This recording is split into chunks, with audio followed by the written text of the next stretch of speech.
안녕하세요 여러분. 오늘은 탈무드 에세이 98번째 시간입니다. 이번 에세이는 언어가 바뀐다고 할라아도 바뀐다고?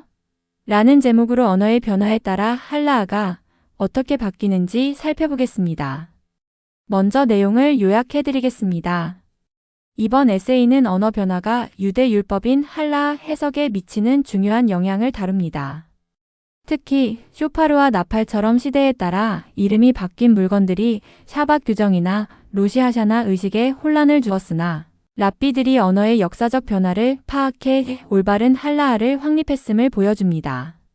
이는 어리다나 놈 같은 한국어 단어의 의미 변화 사례처럼 단어의 과거 의미를 아는 것이 문헌 해석과 규범 적용에 필수적임을 강조합니다. 결국 언어학적 통찰이 종교적 의무 이행에 얼마나 결정적인지를 잘 보여주는 예시입니다. 이제 시작합니다. 안녕하세요. 오늘은 언어학과 어휘의 발전에 대해 이야기하며 이것이 유대 율법인 할라아에 어떤 영향을 미치는지 살펴보겠습니다. 특히 오늘의 다프를 통해 흥미로운 사례를 들여다볼 거예요. 우리는 종종 단어의 기원이나 의미 변화에 대해 배우는 것을 즐기지만 오늘 우리는 이러한 언어적 변화가 실제 종교적 의무에 얼마나 중요한 영향을 미치는지 깨닫게 될 것입니다. 무크제 규칙의 예외와 쇼파르. 오늘 다프는 샤밧에 만지거나 사용할 수 없는 물건, 즉 무크제에 대한 논의로 시작됩니다. 보통은 무크제로 간주되는 물건들도 특정 상황에서는 옮기는 것이 허용될 수 있는데 오늘의 이야기는 쇼파르에서 출발합니다.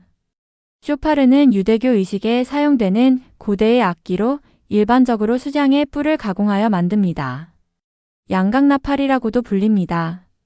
주로 신년절에 새해를 알리는 신호로 불려집니다. 흥미롭게도 다프는 공동체의 쇼파르가 공동체로부터 양육을 받는 가난한 유아에게 물을 먹이기 위해 사용하는 것도 적절하다고 말합니다. 이는 쇼파르가 단순한 악기가 아니라 특정 인도주의적 목적을 위해 사용될 경우 샤밧에도 옮길 수 있다는 가능성을 시사합니다.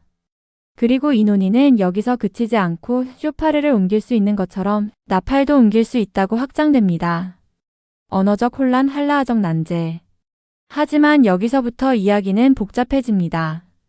게마라는 이전의 가르침과 상충되는 다른 의견들을 제시합니다. 예를 들어 나팔을 옮기는 것은 이전에 가르쳐진 내용, 즉 쇼파르와 나팔을 구별해야 한다는 가르침과는 상반된다는 부분이 등장하죠. 이러한 상충되는 진술들은 어떻게 설명될 수 있을까요? 바로 여기에 언어의 변화가 핵심적인 역할을 합니다. 라브 히스다는 이렇게 설명합니다. 성전이 파괴된 이후 명칭들이 바뀌었다. 예전에는 나팔이라 불리던 것이 이제는 쇼파르라 불리고 쇼파르라 불리던 것이 이제는 나팔이라 불리게 되었다. 이것은 매우 중요한 통찰입니다. 즉 서로 모순되어 보이던 출처들은 사실 같은 대상을 지칭하는 방식이 시대에 따라 변했기 때문에 발생한 혼란이었던 것입니다. 마치 우리가 과거에 쓰던 어떤 단어가 지금은 다른 의미로 쓰이거나 아예 다른 대상을 지칭하게 된 것과 같은 이치입니다. 명칭의 변화가 로시 하샤나에 미치는 영향. 그렇다면 이 명칭의 변화가 단순한 언어적 호기심을 넘어 실제적인 할라아적 차이를 만들까요? 당연히 그렇습니다. 다프는 명확하게 설명합니다.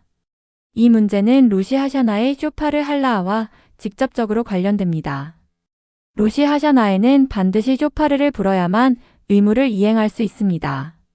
따라서 만약 오늘날 누군가가 우리에게 어떤 악기로 나팔절 의식을 수행해야 합니까? 라고 묻는다면 우리는 나팔을 사용하라고 말해야 합니다. 왜냐하면 현대의 나팔이 과거의 쇼파르였기 때문입니다. 이는 랍비들이 단순히 고대 텍스트를 글자 그대로 해석하는 것을 넘어 언어의 역사적 변화 추이를 정확히 파악하고 있어야 함을 보여줍니다. 이러한 문제는 비단 쇼파르와 나팔에만 국한되지 않습니다. 오늘의 다프에는 버드나무, 종려가지, 페토라타라 불리는 큰 테이블, 동물의 종류, 지명 등 다양한 예시가 등장하며 이 모든 경우에 언어의 변화가 할라아를 이해하고 적용하는 데 결정적인 역할을 합니다. 한국어에서도 어리다가 아주 옛날에는 어리석다라는 의미였지만 지금은 나이가 적다라는 의미로 쓰입니다. 놈이라는 말도 전에는 사람을 가리켜서 남녀 모두에게 쓰였지만 지금은 남자를 낮춰 부를 때 씁니다. 오늘 우리는 언어학이 한라 해석에 얼마나 깊이 관여하는지 알아보았습니다. 단순히 단어의 뜻을 아는 것을 넘어 시대에 따른 단어의 의미 변화를 이해하는 것이 왜 중요한지 깨달으셨기를 바랍니다. 이 탈무드 에세이가 마음에 드셨다면 구독, 좋아요, 알림 설정 부탁드립니다. 여러분의 성원이야말로 더 나은 콘텐츠를 만드는 가장 강력한 힘입니다. 다음에 더 좋은 내용으로 찾아뵙겠습니다. 감사합니다.